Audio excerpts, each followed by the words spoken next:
Hey, everybody. Welcome to Talking Hockey Sense. I'm Chris Peters. This is episode 133 of the podcast, and we are getting through this season rather easily so far. It's been great to see hockey around and happening, and we've seen a lot of great hockey throughout the course of the season. And hopefully, you're watching a lot of it on FloHockey because we have a lot to offer, including the AHL, which continues to roll on. We will talk about the AHL a little bit later today. We're also going to talk a little bit about NHL Central Scouting's draft rankings, which came out the day after our last podcast. So it's a little bit older news, but it is something to talk about in terms of what this 2025 NHL draft class is like. And then we'll also get to your listener questions as we so often do. And it's always fun to do that because we get a lot of great questions and a lot of stuff about the AHL, the 2025 draft, goalies, all sorts of different things that we will get into. Also, I've been wearing my Iowa State hat the last few weeks. The Cyclones continue to be pretty awesome on the football field, so I'm going to keep wearing the hat as long as they are. Currently 7-0 after a nice bye week that allowed us to focus on youth hockey and other things. So, but always exciting to get into the podcast and get to talking about prospects. Before we do that, do want to remind you, subscribe to FloHockey.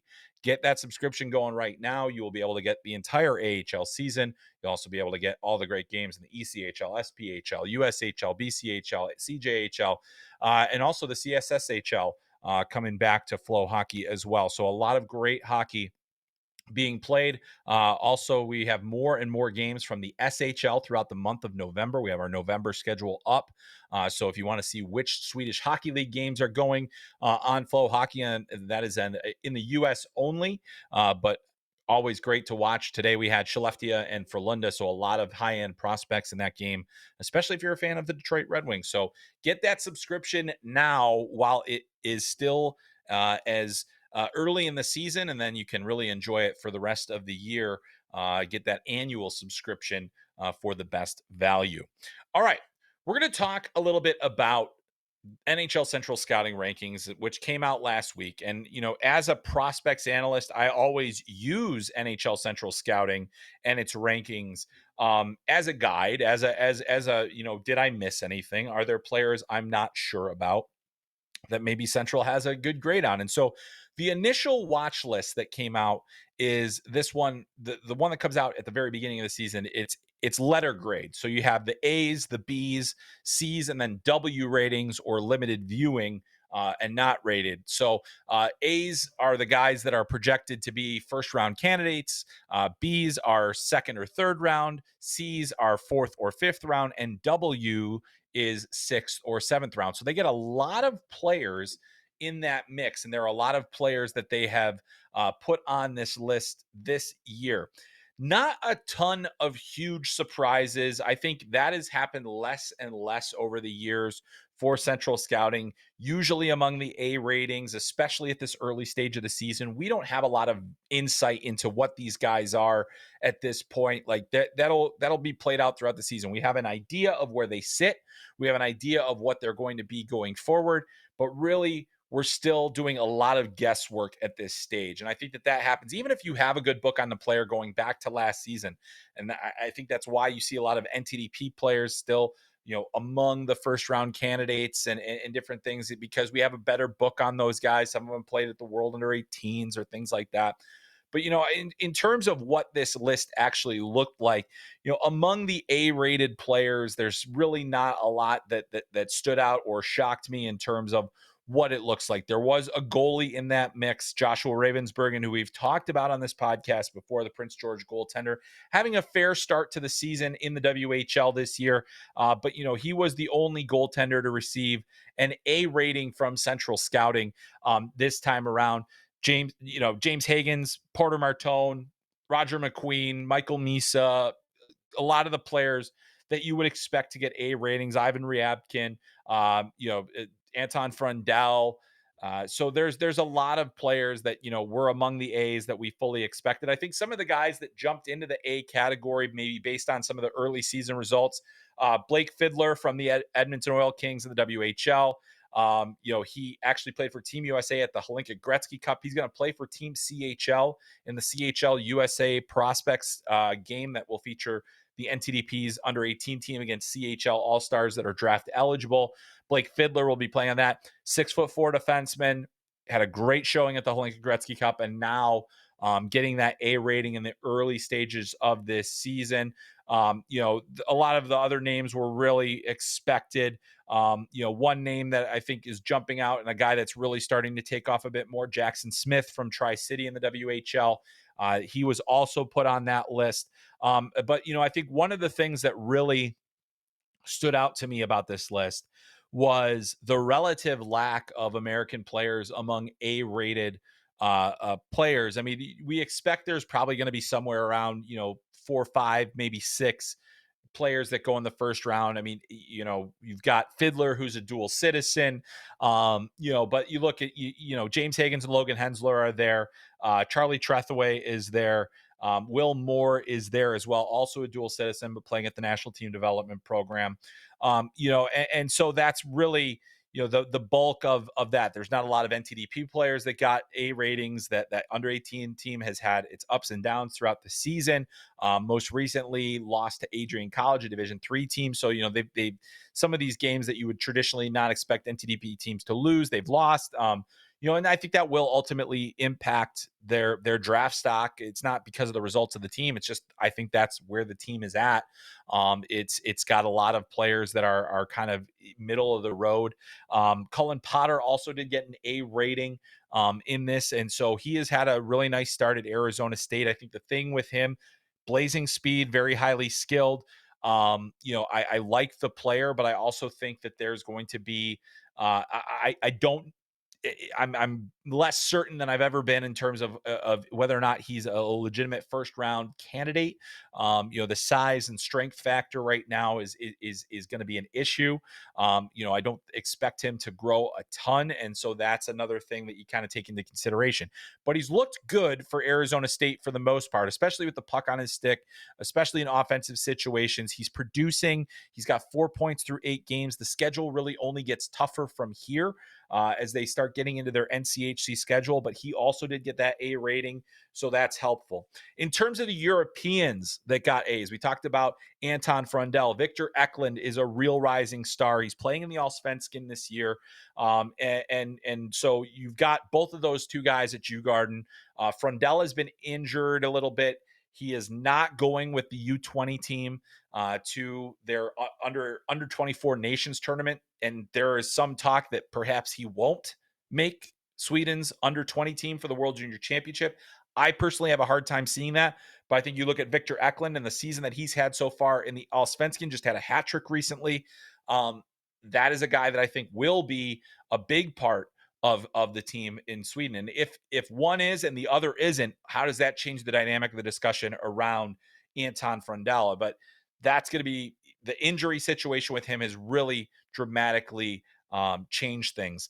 Another European player that I think is getting a lot of buzz, and a lot of it stems from his performance at the World at the Hlinka Gretzky Cup, is Radim Murtka. Big defenseman, almost 6'6", over 200 pounds, playing in the Czech Pro League right now. That is a guy who defends at a high level. He's got good mobility for his size. He's physical. He's got some nastiness to him. That is a really positive thing for him. He is an A-rated player. I think that's more than deserved for him. A real interesting guy. So those are some of the names to know. And I mean, a lot of the other guys you see in there. I think when you talk about surprises, maybe there are some guys that fans have thought have been A's. You look at Youngstown Phantoms player Adam Bennock, and that he was a B. And I think a lot of people said, well, he's going to be an A. He's going to be a first round draft pick. I think based on what we've seen so far from him in the USHL, he's been a good player. He's been solid offensively.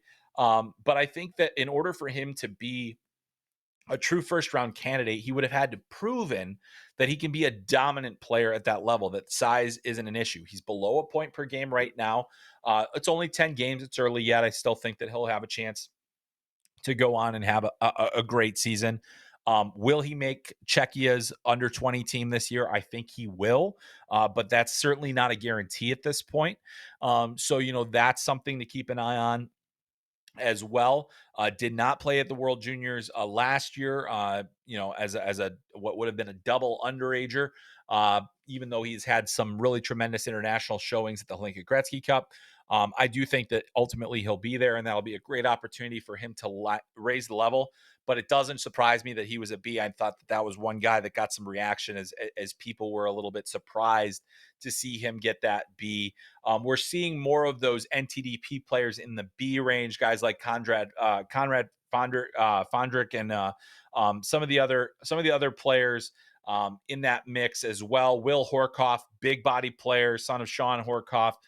He's a guy that I think will be very interesting to track. Jack Ivankovic, the goalie from Mississauga, from Brampton, now with the Steelheads. He is in a B rating. A lot of people think that he could potentially be a goalie that goes into the first round. He doesn't have the size. Central Scouting has him measured in at 5'11". It's very, very challenging for goalies, and we got questions about goalies later in our Q&A. Very challenging for goalies to get a first round designation with that height, and it's actually really hard for them to get drafted. You think back to Dustin Wolf, who's now in the NHL. He was one of the last picks of his draft year, despite being one of the best goalies in the WHL. And he was basically 5'11", hovering around 6 foot. And it's really, if you're not 6'2", and Joshua Ravensbergen isn't playing as well as Jack Ivankovic right now, but his projection is more favorable because he has the size. He takes up more net. That's a legitimate thing. You think about, when we talk about goalie size, think about this. The margins of goal scoring in the NHL are, you're talking about precision shooters. The best shooters of the puck in the world play in the NHL. Every little thing matters. And that's why I think size is such a big conversation in goaltending.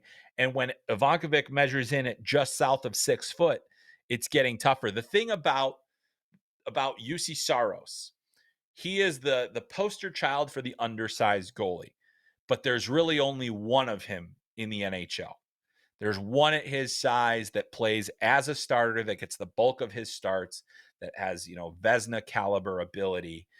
That's it. So he's a unicorn. And that's the thing, is if you chase unicorns, you're putting a lot of risk on the table in the draft. And so that's why I wanted to call out the Ivankovic rating at B as a potential second or third round pick, because if he doesn't grow, I'm telling you right now, that's going to, the further and further back he'll be selected. But that's one to keep an eye out. Did want to call out a couple of the other players in flow leagues that you'll be able to watch all season long. Ben Keevan from the Des Moines Buccaneers did get a B rating. Simon Wang from the OJHL got a B rating as well. A 6'6" defenseman, born in Beijing. He has been you'll see him he goes by Simon in the league there, and plays for the King Rebellion, and really fascinating player. Committed to Boston University. He's productive. He's mobile. He handles pucks well. There's not that awkwardness in the big defenseman. So that is a player that I think we're really excited to follow throughout the years. NHL scouts have been going to OJHL games.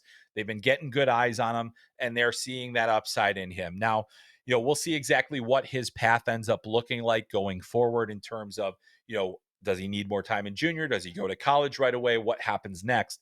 But that is a player that I think, you go into a season and you wonder, where are those surprises going to be? His official measurement is 6'5" and 5 inches and 215 pounds. So that is a large human who moves well. And so Simon Wang is the guy that you're going to absolutely want to watch throughout the season and see ultimately where he goes. Could he sneak in there? So you can watch him on FloHockey as we have the OJHL here. Lots of other players that that you'll be able to see. Cole McKinney, who plays for the under-18 team. Mason Moe, who plays for Madison, but it does sound like he's going to go back to high school this year. And if he does, that obviously he'll be back at the end of the season as well.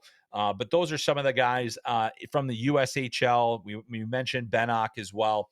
But there's a lot of really intriguing players that are going to be available for this draft. And so, I think as we go through this season, and I've gotten a lot of questions about various players, like how do we look, how who are the guys that you think are sixth and seventh round flyers. It's not in the Q&A today, but I'll answer the question that we got right now, because there are a couple of players that you'll see as kind of the late round guys.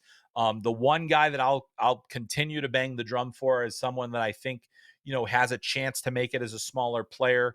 But I understand why teams are hedging against it. Alexander Zetterberg at Boston University. I think he's looked really good in college. He's had real opportunities. Boston University has looked good as a whole. He's playing a role in that. He was listed as a W player, so that means sixth, seventh round draft pick as far as Central Scouting is concerned. They did rank him last year as well, so it doesn't really mean anything. But that's a guy, if you're talking about who are some of those guys in those real late round situations, there's going to be a lot of re-entries in that group. There's going to be a lot of guys that did not end up going in earlier drafts that will have an opportunity to go now. So you'll see a lot of those guys that have '06 birth dates that are going to maybe get an opportunity, and some of them are playing either in major junior, or they're playing in the NCAA. Those are the guys to keep a close eye on. So lots and lots of players to track for this thing. But obviously we're going to be focused up on the top guys. And don't forget, FloHockey will have you covered all year long on the NHL Draft. We have a recent piece out about the battle for number one between Porter Martone and James Higgins. You can see that on FloHockey.tv via the Flow Sports app, or on our YouTube page at FloHockey. So a lot of great opportunities to learn about this draft class, to see this draft class. Then in the case of guys like Simon Wong and Ben Keevan and Cole McKinney and all those others, you will have a chance to watch them on FloHockey as well. So really appreciative of Central Scouting and the work that they do and putting this list together. Obviously, we don't always agree with what comes out. I think that this was a solid list, and we'll see where things go from here, but very intriguing and always a great thing to look at. Now we're going to talk a little bit more about pro hockey. And we don't talk about the NHL a lot on this podcast, but we do talk about the young players in the league, especially when they're in their first year. And I wanted to spend a little time focusing in on Will Smith of the San Jose Sharks. And this is a very tough season. So the Sharks finally won a game. They had set an NHL record for most consecutive losses to start a season, but they did finally win a game. And I was looking up Will Smith's numbers. I've watched a couple of Sharks games. We've seen him get close to scoring, but really, when you look at Will Smith and you look at what he did last season, and you look at the various things that he has done as a young player over his career, he has never not scored. He has never not produced. And so he's in a situation now where he has not gotten a point. Came close to a goal, had some scoring chances, but has not gotten a point. He's averaging, a little, basically middle 6 minutes, which is good for a player of his age. It's not a bad thing, but currently averaging 1350 per game. He has managed to put 11 shots on goal, and is credited with 5 giveaways on this, and only 1 takeaway. So here's the thing: is like, we knew, and I think if you listen to this podcast last year, what did I say? I said I thought Will Smith should go back to Boston College. I thought he should get another year to build strength and do all those things. But I also think that there was motivation for him to turn pro, because look at, they get Macklin Celebrini. You have both those guys. One's living with Joe Thornton. The other one is living with Patrick Marleau, Smith with Marleau, and Celebrini with Thornton. And so you've got some really good foundation for these young guys. However, what the Sharks also have is they have a AHL team that's really surging right now. And we got a question about the Barracuda that I'll get to later, but the San Jose Barracuda have often struggled. It's tough being an AHL team in an NHL market, but they do have their own facility. They do have, it's a more size appropriate facility for them. They've gotten some fans into the building this year. And what they've done on top of that is they have infused a lot of this young talent that they have. Now, what makes this more difficult is you send Will Smith to the AHL and you don't love the optics of that. You said, well, we just decided to sign him, so we're going to live with this. The optics of that are not as bad as letting a player continue to struggle the way that I think Will Smith has. He has not appeared in every single game.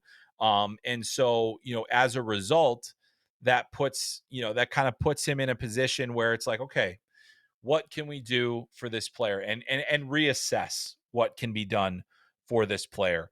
And so for me, I think that the next path for Will Smith is probably, if you are the San Jose Sharks, you need to take a long look at yourselves and you say, where are we at as a team? Not in a good spot. Macklin Celebrini's been hurt, so that puts more focus on Will Smith. I think part of the benefit of him going in at the same time as Celebrini is that you fly under the radar a little bit, under the shadow of Celebrini. It allows you to kind of make these mistakes. But with Celebrini hurt, everybody's looking, what's Will Smith going to do? What is he going to do? Anything? Is it, what can he do? I think Will Smith is a tremendous hockey player. I think he's going to figure it out. And I also think that there's a time to be patient and a time to make sure that they're managing things here. You look at what the Anaheim Ducks did with Leo Carlsson last year. They were very deliberate in how they used that player. They gave him good reps with good players. They put him in positions to succeed, but they also did not play him the full season. In fact, they were really careful about managing the games that he played and making sure that he was up in the press box watching and getting opportunities to see the game from there, to see what he was going to need to do, to see what it's going to take to be successful. The problem that the Sharks have, that the Ducks kind of had last year, but it wasn't quite as dire, is that you're just struggling. You don't have a lot going right this year. You don't have a lot of guys that are going well this year. And when that, now you're just, what are you exactly watching? And at this point, you're telling Will Smith probably, hey, watch the other team to see how to do things. And that's not a great position to be in. But I do think, like I look at Shane Wright last year, and this is the example that I'm going to use for Will Smith. Shane Wright 2 years ago was kind of put through a lot of different things. He went through a whole deal where he was in the NHL and he got a conditioning stint in the AHL. He went to World Juniors and then he was sent back to junior. And it was not an ideal situation, but the Kraken did what they had to do with a top prospect. This year, I think if you are the Sharks, you have to not worry about optics. You have to not worry about what this actually is supposed to say or mean. You're just wanting to make sure the player is in the best position that he can be in. And right now, you have a better roster that can insulate a player like Will Smith, just as the Seattle Kraken had with the Coachella Valley Firebirds. All of last season, Shane Wright played the entire season in the AHL. That's a number 4 pick, a guy that was some thought should be a number 1 pick at the time.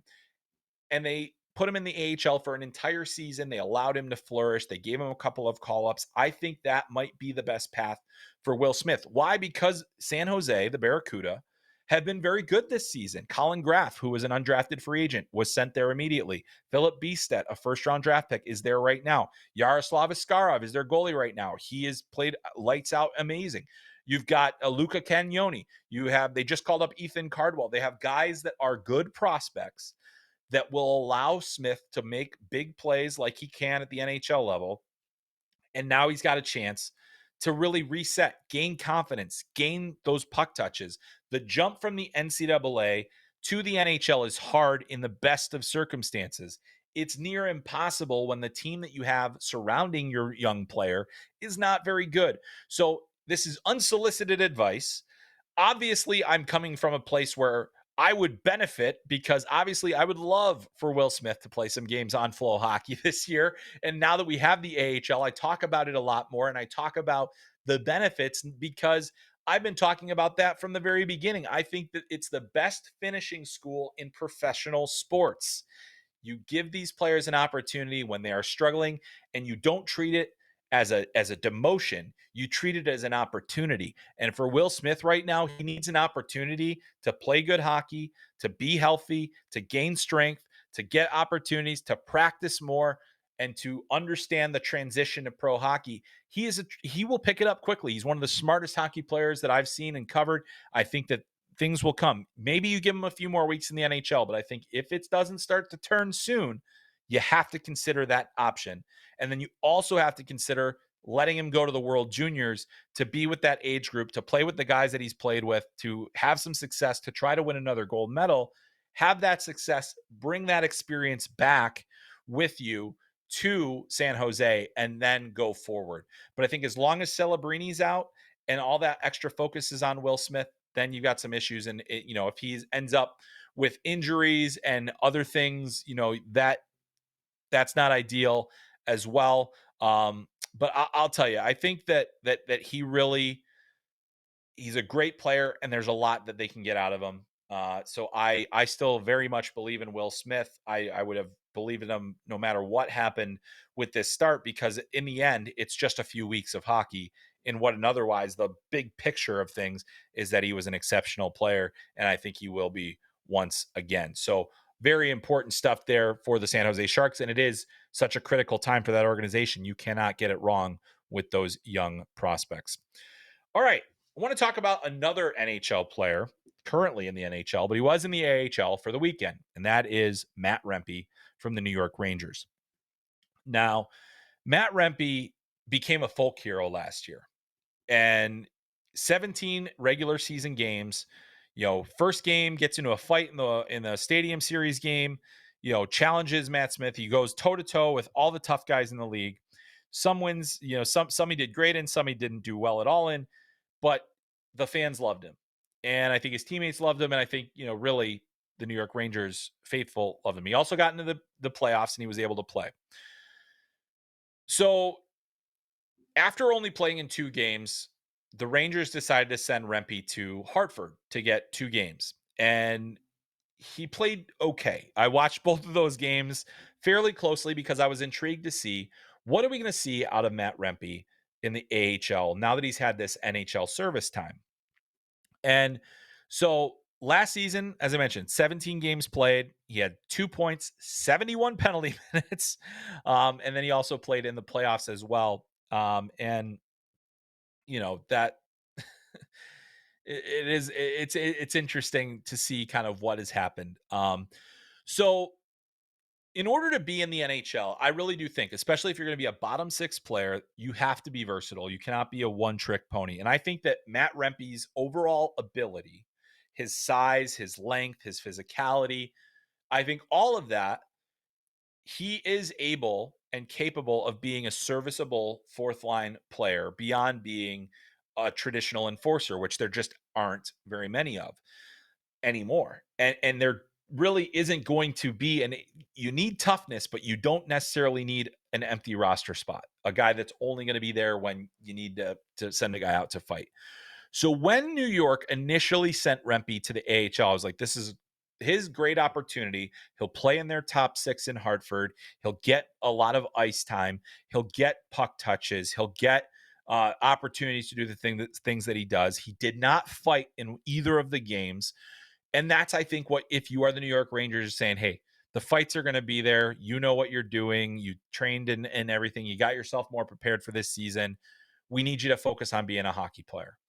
And I think that is probably the route that needs to be taken further, because they did call him back up to the NHL. We'll see ultimately what their overall plan is. We don't know what the ultimate plan is, but that is a player that I think has enough of a foundation of skill. He's not going to be a big time goal scorer. He's not going to produce a ton of points, but you need a serviceable fourth line player that is going to give you good shifts, that is going to give you meaningful minutes, and is not going to be a liability when he's on the ice. And yes, he can still drop the gloves, and yes, he can still fight, and yes, he can still, challenge whoever comes to him.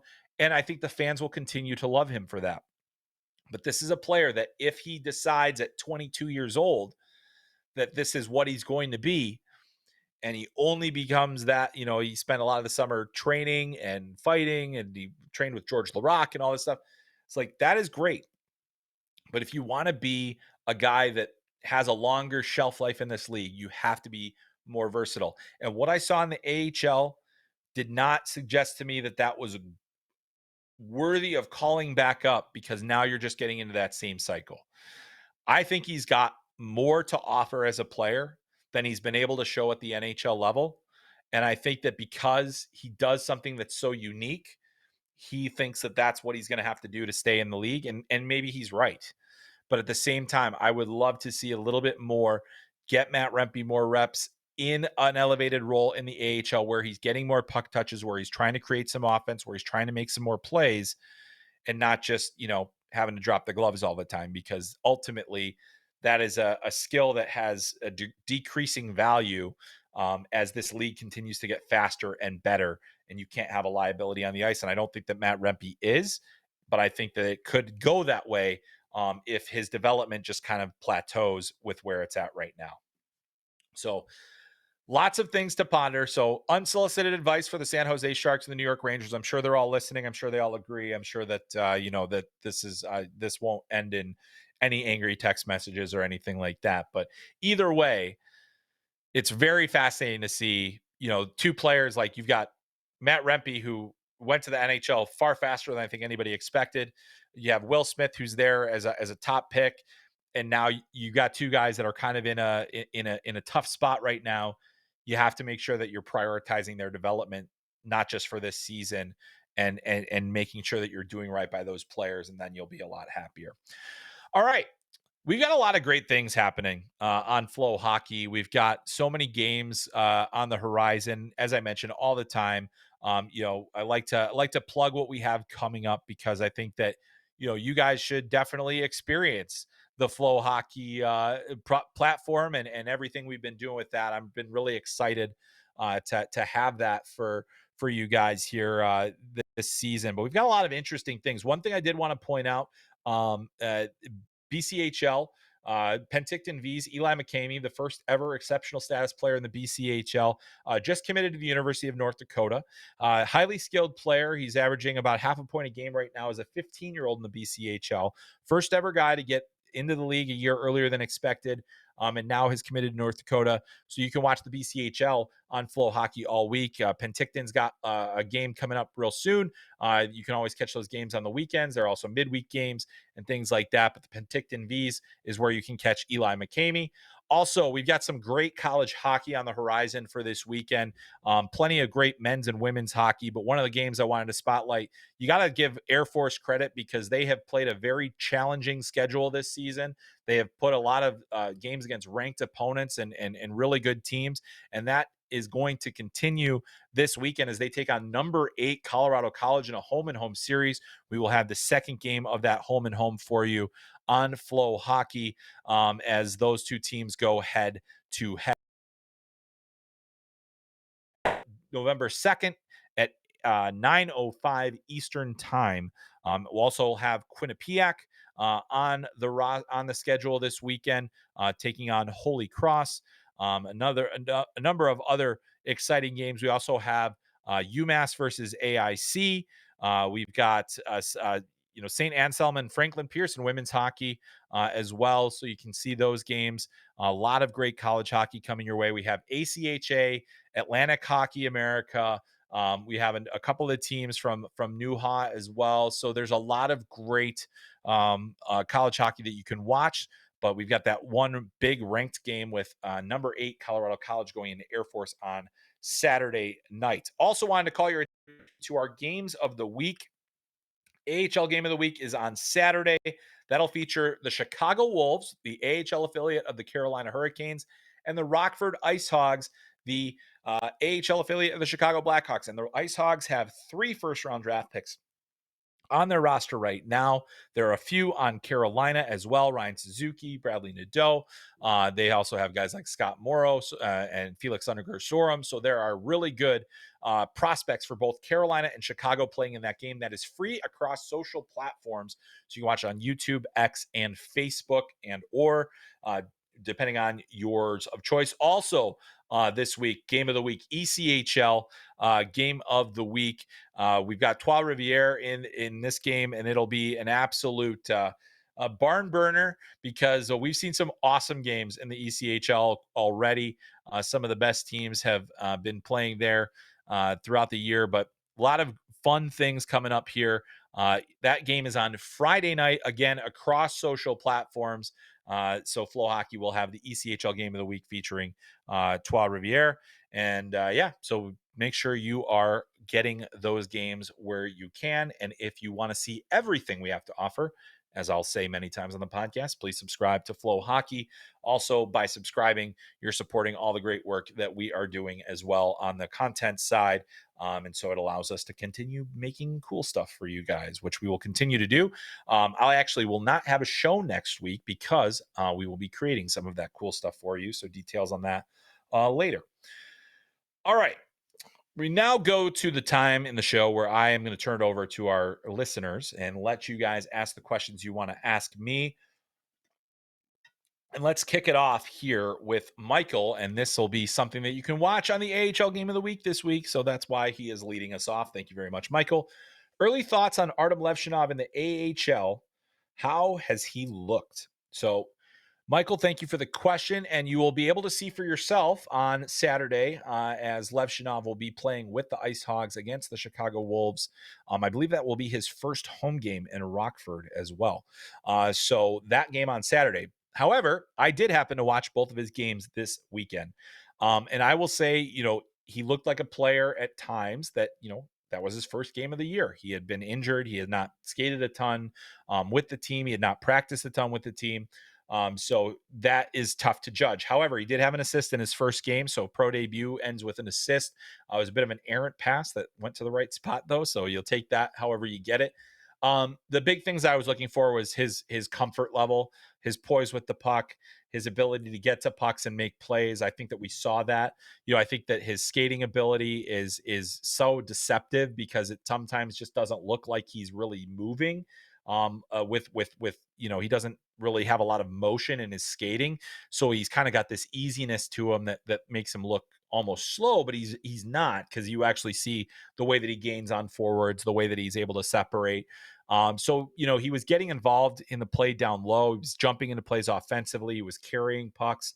So the confidence, the comfort, all of that was there. The hockey sense, I think there were a couple of times with awareness issues in the defensive zone that need to be cleaned up. That's going to happen with any young defenseman in their first pro hockey game. I think that was probably one of the things that stood out to me was just, defensive awareness needs a little bit more refinement. But again, it was his first game. So it's really tough to judge. I think next weekend, after he's had a couple games under his belt, will be a little bit easier to evaluate. But again, you can watch him and Frank Nazar and Kevin Gorchinski and the rest of the Blackhawks top prospects with the Rockford Ice Hogs in that game on Saturday night.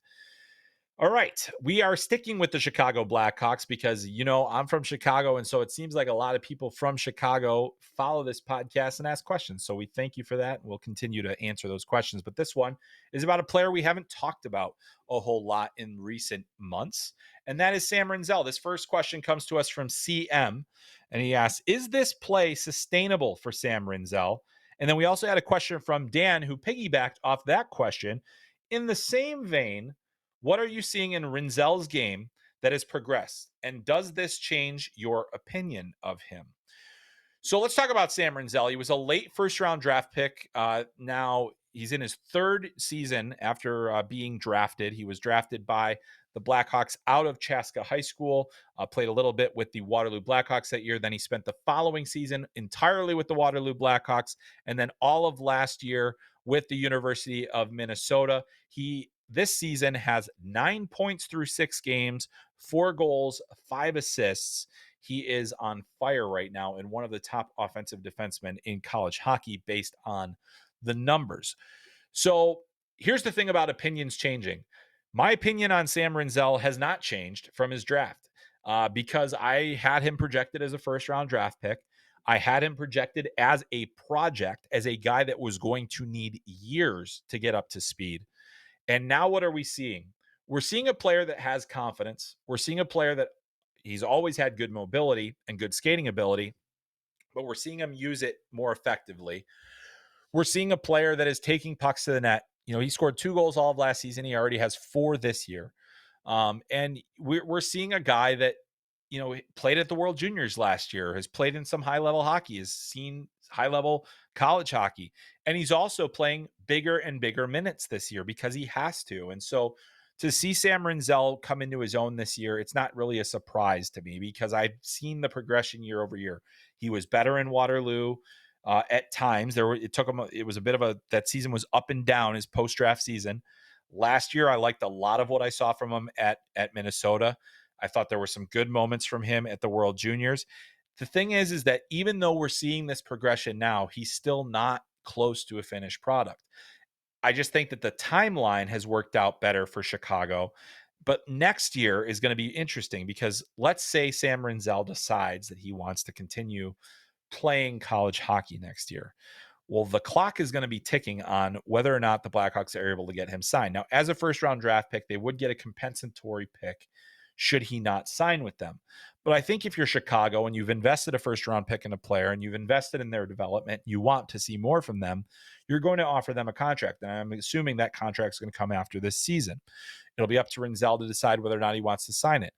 But what we're seeing from him in terms of what he's doing better this year, the confidence, dictating play, engaging more physically, getting pucks up ice himself, not deferring as much. He is making confident, decisive decisions. And that is really, making sure once you decide to do something, you're doing it. That was something that I thought you could see him actively question himself during plays 2 years ago. You could see it some last year. You could see it during the World Juniors at times. I'm not seeing that as much this year. Now, I'm also not seeing it that Minnesota has played the strongest, overall schedule in terms of what they've seen so far. Minnesota Duluth has really struggled this year. St. Thomas was overmatched in that game. They played Air Force and they did have a loss against Omaha, which has been a team that's much improved this year. So they haven't had the toughest schedule either. So you don't want to read too much into the numbers, but as of right now, Rinzel has points in every single game played. He had a 2-goal game and 3-point game against St. Thomas, where he was also a +5. So things are looking up for Sam Rinzel, and I think he's a really good young player that is only getting better. So hopefully that answers your question. And thank you for asking it. I really do appreciate it. All right, let's go to our next question here, as I have completely lost my show rundown. There it is. Okay, I got it back. This next question comes to us from MV Pete, and a frequent questioner. We always love when Pete chimes in. He is always going to be asking about Detroit Red Wings prospects, and this time is no different. How are you liking Sebastian Cosa's game these days? Well, let me tell you, Sebastian Cossa, we've talked about him so much on this podcast, mainly because the first year I was here, he was in the ECHL Toledo Walleye. The second year with Grand Rapids, and now he's back with Grand Rapids. And I think that the thing about him was that he was always going to be a bit of a project pick himself, like we were talking about with Sam Rinzel. Any goalie is a project pick in the end, so that's definitely something to think about. But how has he played this year? How have I liked his game this year? Well, let's just look at the numbers first. 5 appearances so far with Grand Rapids. He's gone 4-1. He has a .954 save percentage. In those games that he's played so far this season, only once has he allowed more than 2 goals in the game.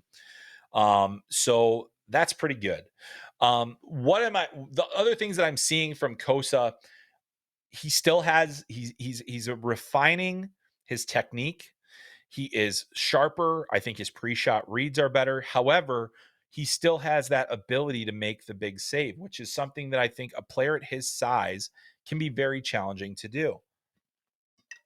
I think for him, it's all about continuing to build this up. So now this season for him is going to be all about playing that starter's role. The goaltending situation in Detroit has been jumbled. Ville Husso got sent down. They had Malcolm Subban on a PTO. They released him from that recently. They called up Carter Gylander. There's all these different things that are going on in the goaltending situation. But the priority is clearly get Sebastian Cossa as many starts as you can, because we need to get him prepared to be, I think, to start next year a tandem goalie and then eventually to be a starter. Now, we had a question last week about Sebastian Cossa and Trey Augustine. Could they be the next Ullmark and Swayman? And you look at what Augustine is doing. It was just on FloHockey last week, had a great performance against Air Force. He was making big saves in that game. Going to be USA's goalie at the World Juniors. But I think what we're seeing from Sebastian Cossa is he's taken the challenge and he's run with it, and he's played really, really well this season. And right now, he's on track for his best season as a pro. And I think that this is really in line with what this team wanted. They didn't need him to be excellent immediately. They didn't even need him to be good immediately. They needed him to learn. And that is what he's done. And this is the year where you say, okay, well, now you've learned in 2 different leagues, apply it, show us you can dominate, and then you'll get your call. That is what he's doing right now. That is a great sign for the Detroit Red Wings to have a player of that caliber really starting to perform at an especially high level. So that is going to be very interesting to watch him as he progresses throughout this entire season. All right, let's move on to our next question. And that one is coming from Brody. Thank you, Brody. Brody is asking, we're going to talk about goalies and keep this conversation rolling. What are the differentiating skills that teams and scouts are looking for when looking at goalie prospects? What are the deal breakers other than size with evaluators for goalies? Really good question. I mean, I think, this is one of those things where, I am not a goalie expert. Okay. So I definitely evaluate goalies as part of what I do, but I have the full understanding that it is a much more complicated thing, and that, my rankings are often relying on things that I hear from more established goalie minds. And more teams have people that are responsible for evaluating goalies, both for the draft and within their organization and other things like that. And they're very valuable in that regard. And I think that's why we've seen improved goalie decision making from NHL teams in terms of who they're drafting and when. So it's really interesting to see that. So let's talk about the differentiating skills. One of the things I hear a lot from the goalie scouts, in addition, I think everyone will say hockey sense is critical, pre-shot reads, being able to make, read plays, understand plays. I remember a guy once told me a great story about Spencer Knight when he was coming up, and he said, the thing about Spencer is that we had to actually train him because in his prep school days, he was actually seeing the plays that NHL players should be making and not necessarily what prep school players could make. He was over anticipating essentially, and in the end, that had kind of hurt him. But it just that hockey sense is the foundation of where, you think about all the saves that a goalie makes, how many of them look difficult. More and more, they are looking pretty like the easy save, but that all comes from positioning, hockey sense, pre-shot reads, understanding where the shot's coming from, who's taking it, all those different things. Lots of important things there. Skating has become a very, very big topic. It's always been important. How often have you heard the term your goalie should be your best skater on your team? And a lot of people are like, that's ridiculous. Well, the footwork of a goaltender is critical. And so I think a lot of teams are going to look at that. Like, one of the things that makes Dustin Wolf a particularly good goalie, that as it's been explained to me by goalie experts, is that his skating is elite, and that he is a guy that moves so well. He has to maximize. He's not a big guy, so he has to maximize his what little height that he does have through his quickness, his ability to make plays, his ability to stay in control, and make it look easy. And so those are a couple of things. Another thing that'll be always important, I think the deal breaker is if this goalie doesn't compete, if this goalie doesn't have that competitive edge, it's going to be really, really hard for us to make a selection of that player. You can see that when goalies fight for saves. Do they quit on plays? Are they doing everything within their power to make sure this puck doesn't go into the net? How much do they hate giving up goals? How much do they hate, when somebody's in their kitchen and all these different things? You want mental toughness. You want those things, but you need to have a competitor. And I think that materializes in how a goalie plays. And I think it's why guys like Yaroslav Askarov and others, still get a lot of praise, because you can see that compete level, that desire, the want to stop every puck. And that really helps a lot. So I think that's a thing where if that goalie doesn't have it, that's a real deal breaker. If the goalie doesn't have hockey sense, that's a real deal breaker. If a goalie doesn't have physical fitness, I think that's, you look at some of the different guys and you say, hey, if we think you're going to want to play 60 games a year, you got to be at a peak level of physical condition. How many times was the heavier player a goalie growing up? Well, that doesn't really work at the next level. You think about some of the goalies that you see in the NHL today, and do they look like Adonises off the ice? No. In fact, many of them look more spindly, more, more kind of, lean. And they need that flexibility and mobility, and they can't be weighed down. So I think physical fitness is another thing that is really taken into account. But goalies in general, they're very difficult to evaluate. There's obviously the mental aspects of the game. I think that in those combine interviews, one of the, like, I remember, I think it was Jacob Fowler. He won over so many people in his combine interviews because he was able to tell them details about a play. Like, they'd show him a video clip from a game and he knew the exact play that it was. He knew what he did. He knew what he saw. And so his ability to share that with teams made a big difference. So it's not just, that hockey sense. It's that, are you studious about the game? Are you constantly trying to refine your process? That matters a lot. So a lot of really good things that come out of that. But great question, Brody. Hope that answers your question to a certain extent. Goalies are a little bit tougher to get a read on, but that's one that we hope you liked. All right. Next one comes from Riding the Pine, and this is a 2025 NHL draft question. We talked a little bit about this last week, but we're going to talk about it again. Is Michael Misa entering the first overall conversation, and should he be a fit in Chicago? All right. So Michael Misa is having a really good year for the Saginaw Spirit. He's been putting up numbers. He was an A-rated prospect by Central Scouting. He's got a favorable measurement. I think that is helpful as well. He's continued to grow. He was measured in at just shy of 6'1" by Central Scouting, 184 pounds. So he's bigger than James Higgins is, and that's certainly helpful. However, I don't know that we've necessarily gotten him into the first overall pick conversation yet, but I think he's at least making a case for himself to be among the first picks. 17 goals in 13 games. I mean, you can't avoid that. You can't look away from that. 26 points totals, 2 points per game. You have to at least entertain it. You have to entertain where he's going and what he's ultimately going to end up doing. I mean, he's had some really big games. He's feasted on some of the weaker teams, but he's also still produced. He has points in every single game over the last little while here. I know actually he's not been held off the score sheet all season. So he's got that level of consistency that is coming through, the work ethic, the different things. I think about this summer, and he declined to go to the Hlinka Gretzky Cup because he said he wanted to focus on getting ready for the season. He had already played in the Hlinka Gretzky Cup the year before as an underager. And at first I was a little bit, miffed by the decision. It's kind of like, I don't know, like, you should just go give yourself a chance to showcase. However, he came into this season so ready, and you almost think maybe he knew what he was doing. Maybe he knew what he was talking about. Maybe that was a good decision because, he had 75 points last year. Not bad. He had 29 goals. He's on pace for 136 points this season. He's on pace for 89 goals this season. Now, I don't think he's going to score 89 goals, but you talk about those kinds of numbers, and then all of a sudden you're like, whoa, wait a minute.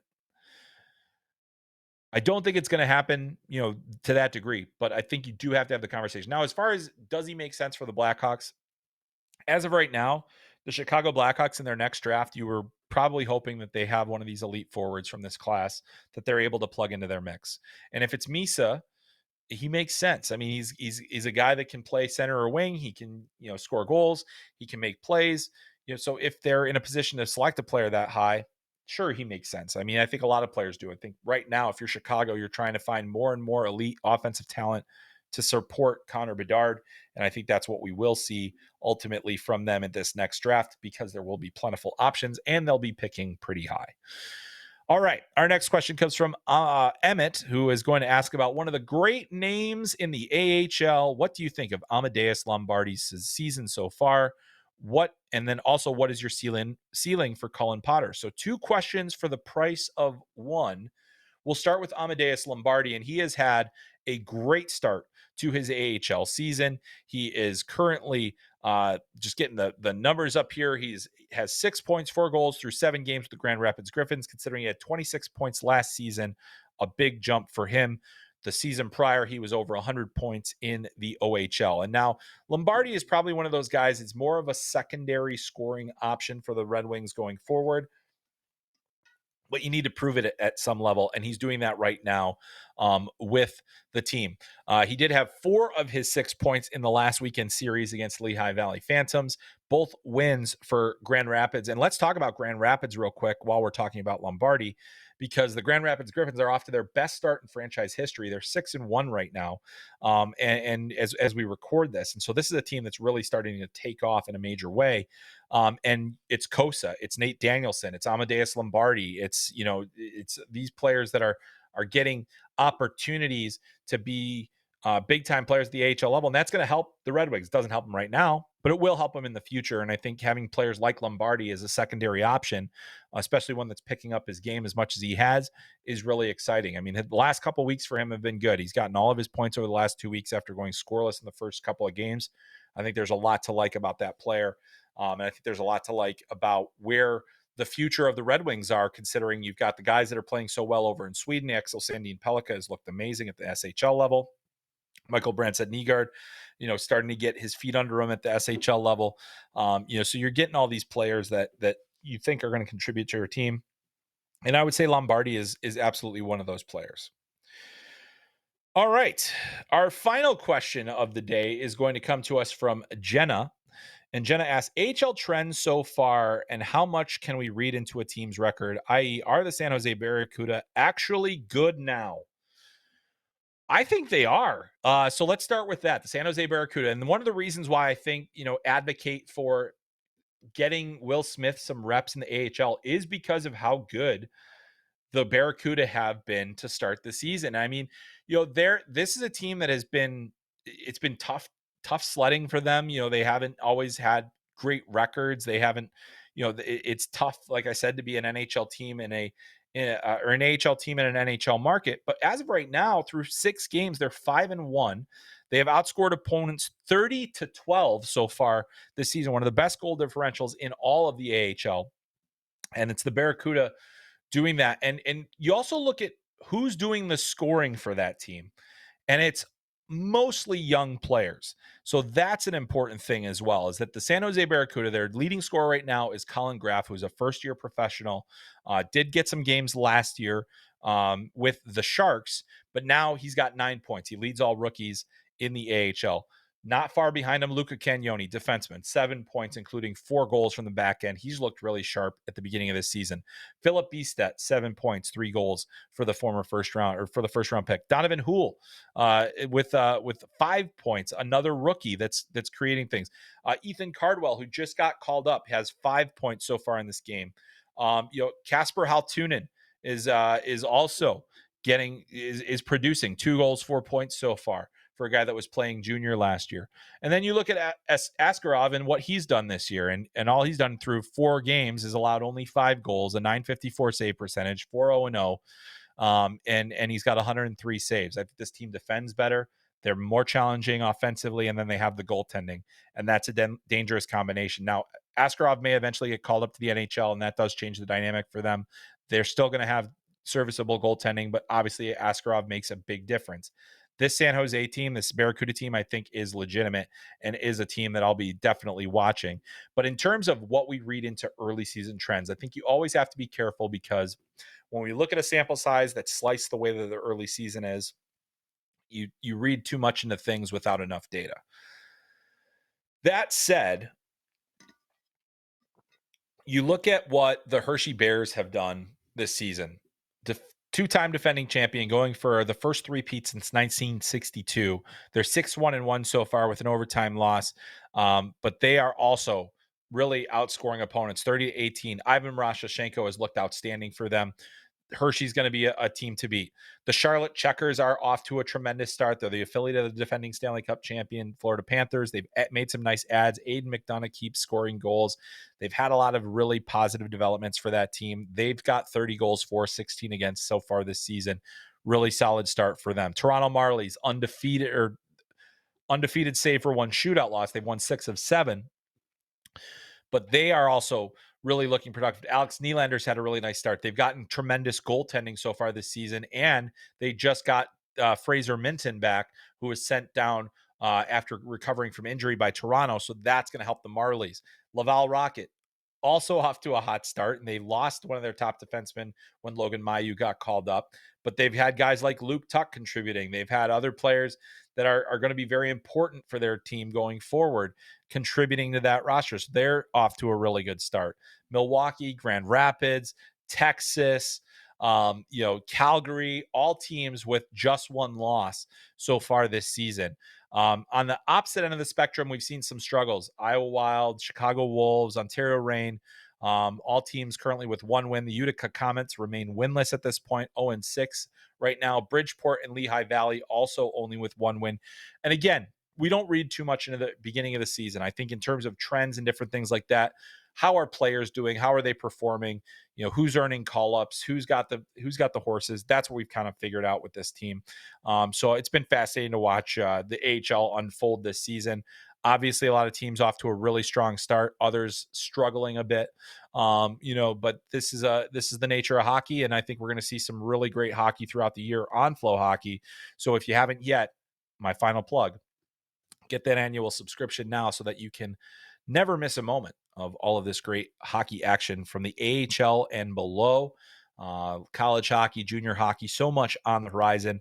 And we cannot wait to bring all of it to you. So make sure you are following us across our social platforms on FloHockey, at FloHockey TV on TikTok, everywhere else at FloHockey. Catch us on the app. The Flow Sports app is definitely looking great and also a lot easier to use. You make sure you favorite your favorite teams, and it'll get everything to you much more easily. Also, stay tuned to FloHockey for the content that we're going to be putting out. We will not have a show next week. I will be on the road collecting some content for you. We've got some new things coming this week as well in terms of visual content, videos, all sorts of stuff like that. Best way to find that is on FloHockey.tv, or you can also check out our YouTube page at FloHockey. So plenty more to get to in the coming weeks. We're going to talk more about the NHL Draft very soon. We're going to be going to the CHL USA Prospects game in a few weeks. So a lot left to chat about. And also we'll talk a little bit more about the new podcast coming your way very soon from FloHockey. That is going to do it for this week's episode of Talking Hockey Sense. My name is Chris Peters. We'll catch you next time.